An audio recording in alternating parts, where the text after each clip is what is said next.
kali ini kami akan menampilkan hasil kerja kelompok kami dengan melakukan interview kepada 3 orang narasumber yang telah kami pilih.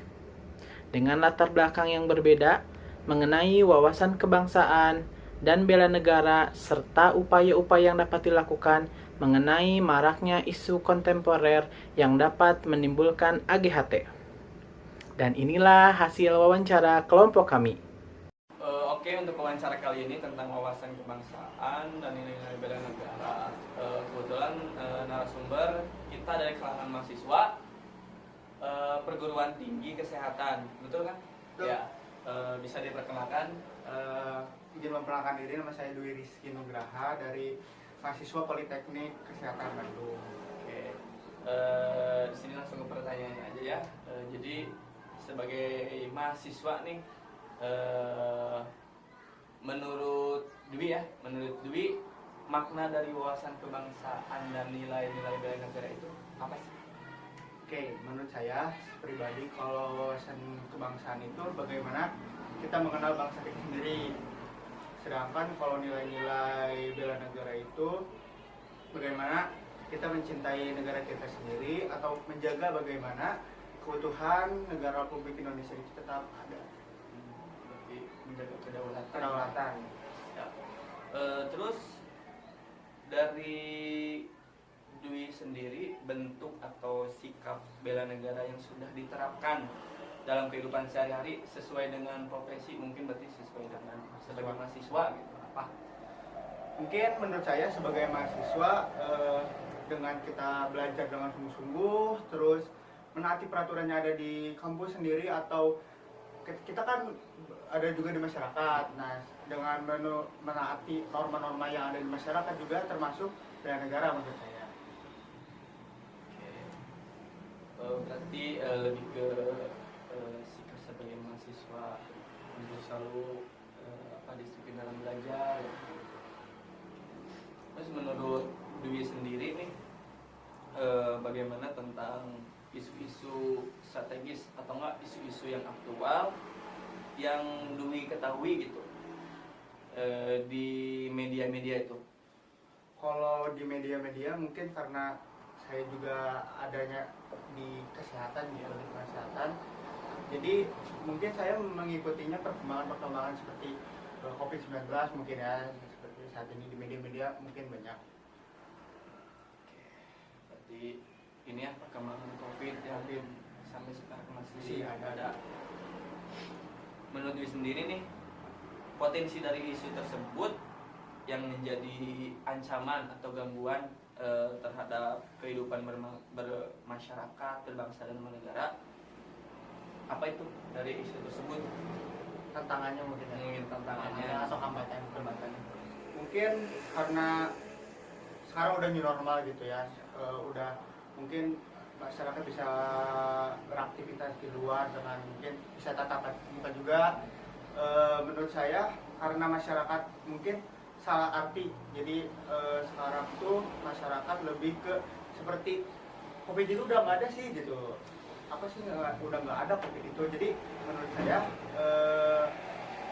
itu yang menjadi hambatan, jadi karena menjadi gangguan karena mungkin karena dia merasa tidak ada, dia prokes mungkin kurang, terus dia banyak yang terpapar, itu mungkin menjadi tantangan juga buat negara Indonesia, terus menjadi ancaman juga buat negara Indonesia karena kita lihat aja yang 2 tahun ke belakang mungkin awal-awal COVID itu ekonomi negara kita menurun, itu mungkin menjadi ancaman nanti ke depannya kalau misalkan kita masih menganggap bahwa COVID itu udah nggak ada. Berarti menjadi hambatan di semua bidang ya.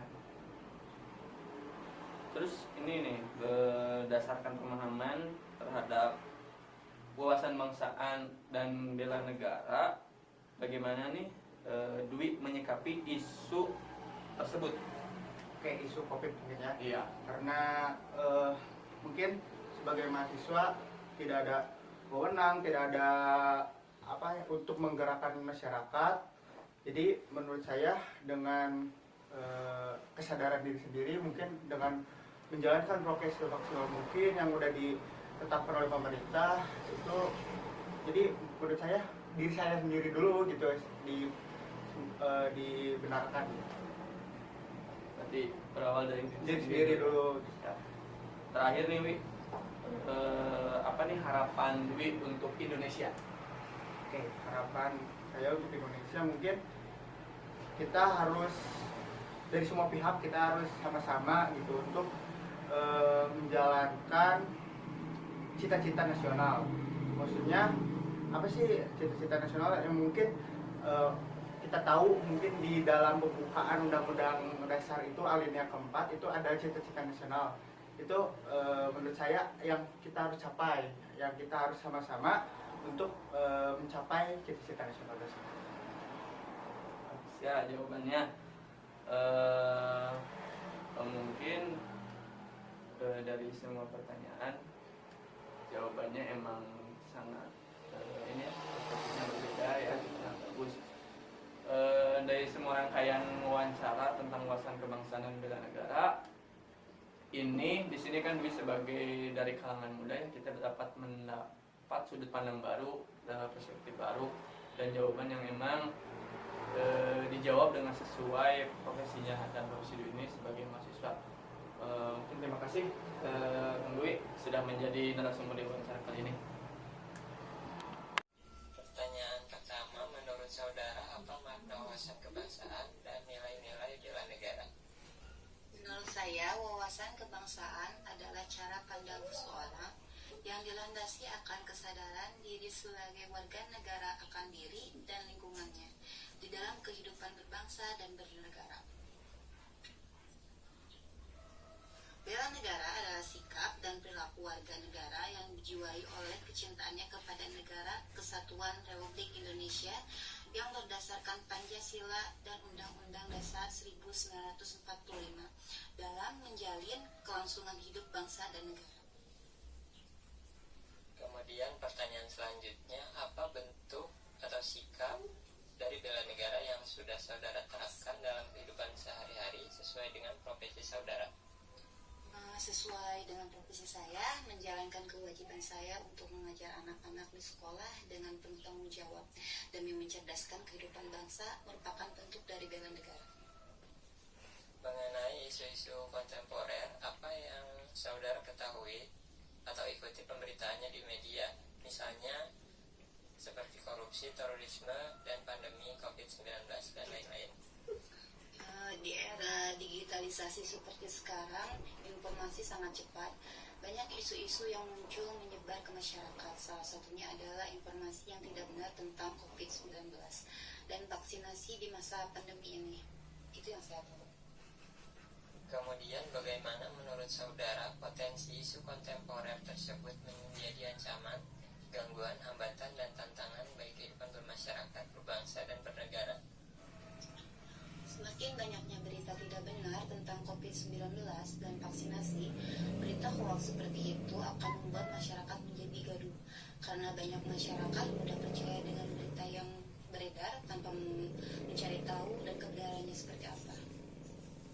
Kemudian berdasarkan pemahaman terhadap wawasan kebangsaan dan bela negara, bagaimana cara ibu menyikapi isu kontemporer tersebut?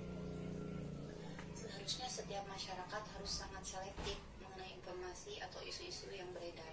Tidak mudah percaya akan hoax dan stop penyebaran hoax, dimulai dari kita untuk Indonesia yang lebih baik. Kemudian yang terakhir, apa harapan Indonesia tercipta? Harapan saya untuk Indonesia semoga lebih maju dan masyarakat kedepannya lebih sejahtera itu. Baik Bu, terima kasih atas waktu dan perhatiannya. Terima kasih. Menurut saudara, apa makna wawasan kebangsaan dan nilai-nilai bela negara itu? Wah, saya kurang paham Mas, tapi ya kalau kita sebagai masyarakat, apalagi sekarang bulan Agustus, para warga ngadain lomba 17-an Mas. Berikutnya, apa bentuk sikap atau perilaku bela negara yang sudah saudara terapkan dalam kehidupan sehari-hari sesuai dengan profesi saudara?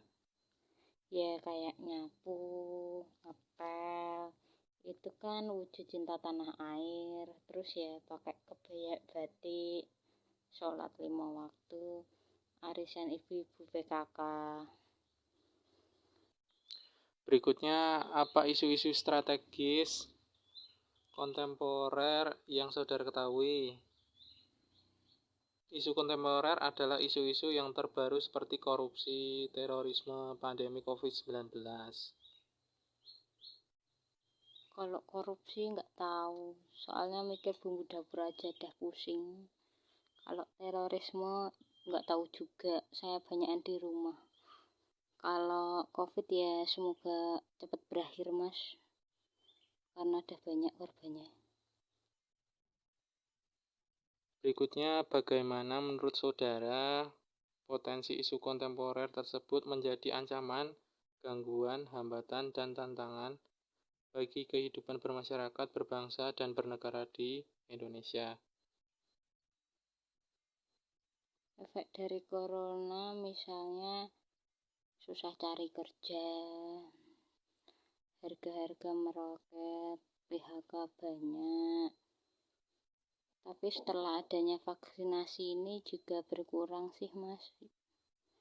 Berdasarkan pemahaman terhadap wawasan kebangsaan dan bela negara, bagaimana cara saudara menyikapi isu kontemporer tersebut? Ya jalani aja lah mas. Berikutnya yang terakhir, apa harapan saudara untuk Indonesia? Indonesia lebih mak. Dari hasil wawancara yang telah kami lakukan terhadap 3 narasumber yang berbeda, dapat kami simpulkan bahwa mereka semua telah menyadari akan pentingnya wawasan kebangsaan dan nilai-nilai bela negara. Para narasumber pun telah menerapkan nilai-nilai tersebut di kehidupan sehari-hari. Selain itu, narasumber juga mengetahui apa yang sedang terjadi di Indonesia. Oleh karena itu, marilah kita tetap menjaga Negara Kesatuan Republik Indonesia dengan cara menerapkan nilai-nilai bela negara di kehidupan sehari-hari. Karena kesadaran bela negara itu dimulai dari diri sendiri, hal-hal kecil dan saat ini juga.